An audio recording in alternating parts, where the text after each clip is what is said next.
Olá pessoal, respondendo aí o questionamento que foi feito sobre a leitura da Bíblia, eu queria falar sobre três coisas, tá?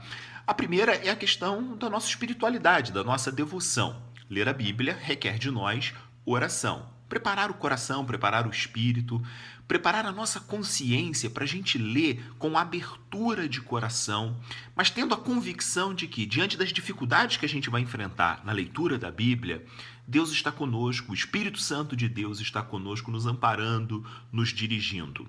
Não ter medo diante dos enfrentamentos e das dificuldades que eventualmente a gente tenha ao ler a Bíblia sobre a perspectiva da sua diferença, do seu distanciamento. O segundo ponto, além da questão da oração, é a questão do estudo. É perceber que a Bíblia é de um tempo muito diferente do nosso, sim, e que a gente precisa ir lá, estudar aquele tempo, aquela cultura, aquela história, aquela língua, aquela geografia. É preciso a gente reconhecer que a religião daquele tempo é diferente da nossa e não termos medo.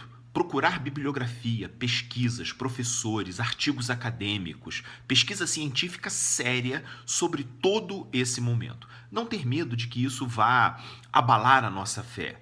Eu digo para vocês com toda certeza, isso aprofunda a nossa fé, torna a nossa fé melhor, mais madura, mais saudável e muito mais capaz de comunicar aos outros sobre o amor de Deus. E em terceiro lugar, eu acho que é fundamental a gente conhecer o nosso tempo, perceber em que sociedade que a gente vive. Estou falando de questões sociais, antropológicas, econômicas, políticas, culturais, religiosas.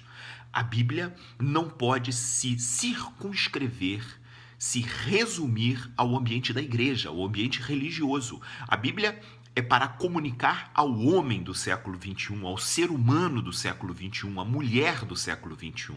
Ou seja, falar de Deus, das obras de Deus, da história do povo de Israel, da igreja primitiva, falar sobre Jesus para o homem de hoje. Mas se a gente repete simplesmente os textos que foram escritos há 2.000, 2.500 anos atrás, nós não conseguimos fazer isso.